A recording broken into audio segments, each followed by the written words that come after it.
muitos questionamentos, escolhas, decisões do Zubeldia colocadas em xeque, né? E aí começa o trabalho de apuração. Já ontem à noite eu já tinha a informação de que o Zubeldia não iria ter qualquer tipo de pressão ou qualquer tipo de situação de troca depois desse resultado no Morumbi contra o Alianza Lima, né? Já me deixavam muito claro de que, olha, não é hora de mudança, o trabalho vai seguir, existem críticas a serem feitas, né? Não só de agora, as críticas vêm acontecendo, né? Mas não é momento de fazer trocas agora. Então, assim, esse era o papo, esse era o contexto, a narrativa da coisa.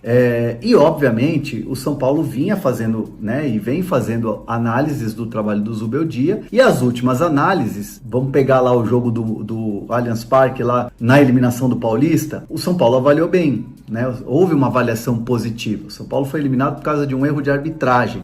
No Campeonato Brasileiro, quando engatou, teve ali um resultado ruim, mas logo depois, né, o São Paulo fez um bom jogo contra o Atlético Mineiro. Também teve uma questão de arbitragem ali que atrapalhou o São Paulo. E o jogo de estreia na Libertadores foi com vitória fora de casa contra um adversário difícil, um argentino e tal, com o time sendo desfalcado demais, como vem desfalcado demais, e também com uma questão importante que algumas escolhas táticas ali do Zubeldia que surtiram efeito. Então, vinha se fazendo uma análise criteriosa, jogo a jogo, né? Havia uma pressão, é bem verdade, só que sim, as análises eram mais positivas do que negativas. Agora, se tem uma análise, claro que houve um erro, né? A análise da direção do São Paulo é de que houve erro na tomada de decisão, era um jogo ganho, era um jogo que estava ali na mão do São Paulo, e o São Paulo deixou escapar. E isso vai ter, claro, cobrança no sentido assim de acompanhar, de analisar, mas não a ponto de você chegar hoje e falar assim, Zubeldia,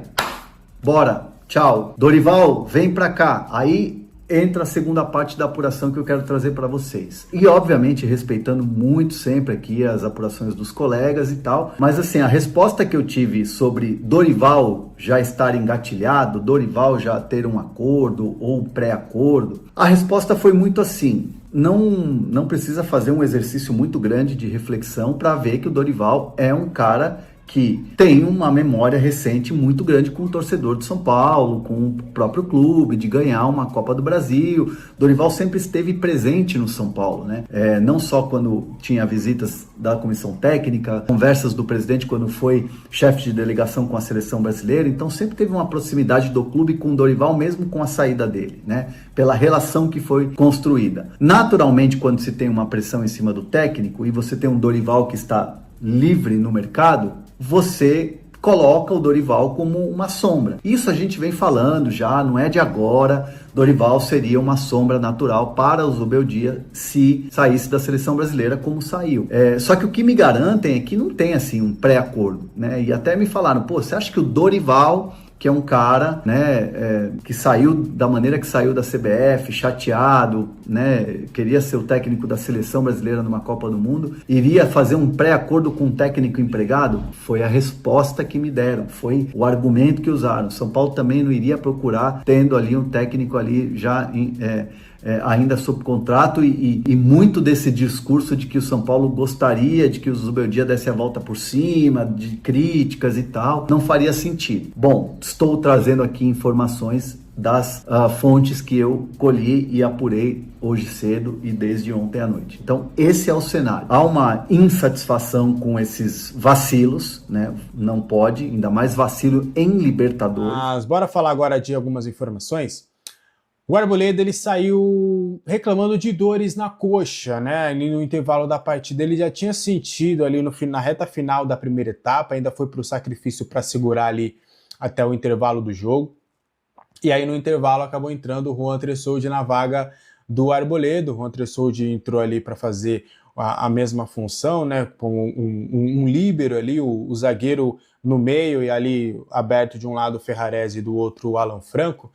E aí o Arboleda vai passar por exames para saber qual foi essa gravidade, né? Ainda há uma dificuldade do departamento médico de entender se foi uma pancada ou se foi algo muscular, né? O São Paulo torce, né? E a gente torce também para que seja algo mais leve possível, né? Para que ele não perca muitos jogos aí nas próximas semanas. Agora a Libertadores vai dar uma pequena pausinha, né? Na próxima semana aí o São Paulo enfrenta Cruzeiro, e aí depois, enfim, tem todos os seus compromissos aí. Mas é mais esses compromissos que o São Paulo terá pela frente. Só que aí, cara, o Arboleda vai passar por exames e aí vai ver qual que vai ser a gravidade dessa contusão, torcer para que não seja de fato algo muscular, né? Porque ele sentiu a coxa, então só há essas duas possibilidades, ou algo muscular ou uma pancada, nesse caso não existe torção. E aí, se for algo muscular, a depender da gravidade, ele pode ficar como o Oscar, ali de 3 a 4 semanas para se recuperar. Lucas Moura, ele falou em entrevista à ESPN, ali antes da partida começar, o Lucas Moura estava no estádio do Morumbi com seus familiares, acompanhando a partida, e aí ele trouxe que no máximo, em até 15 dias, 2 semaninhas, ele já estaria apto a voltar. E aí veio vários rumores, aí o pessoal até mandou lá no nosso grupo de membros, inclusive se você recebe muita fake news aí, Facebook, WhatsApp, entre ali no nosso clube de membros do canal do YouTube para você diariamente, ali na hora, você manda lá no grupo que a gente já vai checar.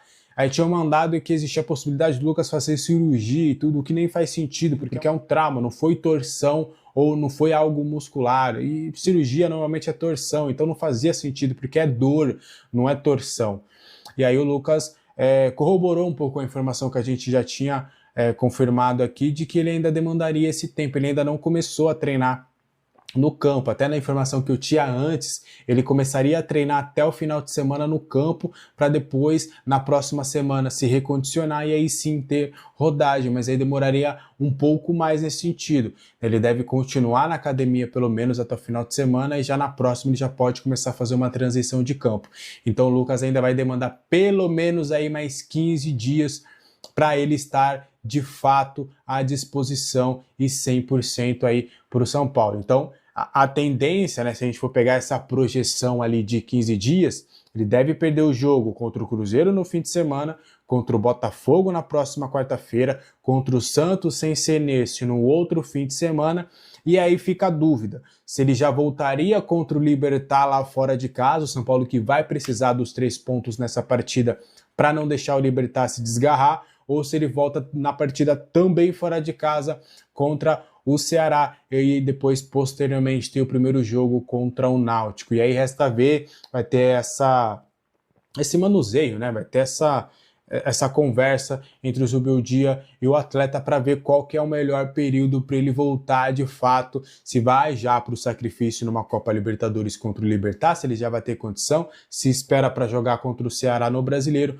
ou se segura ele, né, nessas partidas 2 fora de casa e leva ele para um confronto contra o Náutico no estádio do Morumbi na Copa do Brasil, que em tese seria um confronto um pouco mais tranquilo, se é que a gente pode dizer assim quando se trata do time do Zubeldia. Falar sobre Marcos Antônio, né? Marcos Antônio, fatalmente o São Paulo vai tentar comprá-lo.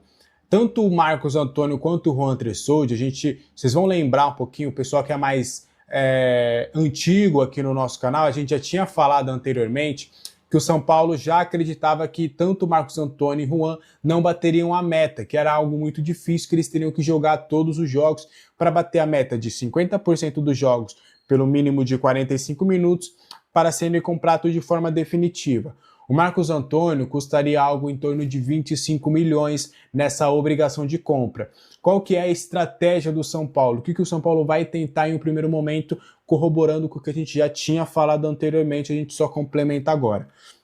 São Paulo vai bater lá na portinha da Lazio, vai chegar e falar: Lazio, tudo bem? A gente quer a manutenção aqui do Marcos Antônio. Seria possível um empréstimo, um novo empréstimo, pelo menos até o fim do ano? Só que aí a gente quer garantir com você uma obrigação de compra do Marcos Antônio. Então algo no sentido de que a gente prorroga esse contrato por mais 6 meses e aí lá no final do ano eu ativo a cláusula de compra.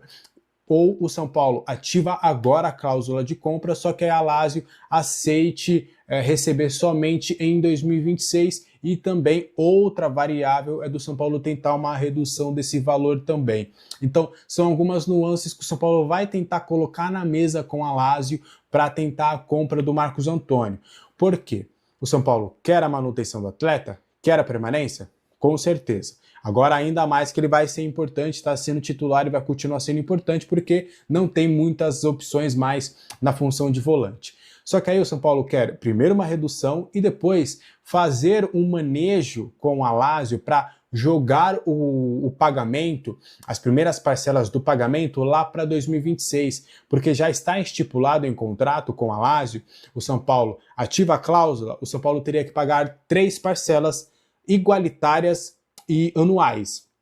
Você pega o valor de 25 milhões, divide em 3. O São Paulo teria que pagar a primeira parcela no ato da compra, a segunda em 2026 e a segunda em 2027. O São Paulo gostaria de pegar essa parcela de 2025 e jogar lá para 2026 ou fazer uma nova negociação e pagar em 26 e 27, né, duas parcelas iguais, porque o São Paulo, a gente já tem falado há um bom tempo, o São Paulo não tem dinheiro esse ano para fazer pagamentos de atletas, para comprar atletas. Vocês vão lembrar que no Natanael, que o São Paulo tentou contratar do Coxa, o São Paulo também fez a mesma questão, ó, eu compro, mas eu vou pagar a primeira parcela só lá em 26, porque no ano que vem o São Paulo entende que vai ter um manejo melhor ali, mais grana para fazer alguns investimentos. Então serão essas as tentativas que o São Paulo irá tentar junto ao Lazio para garantir a permanência do Marcos Antônio,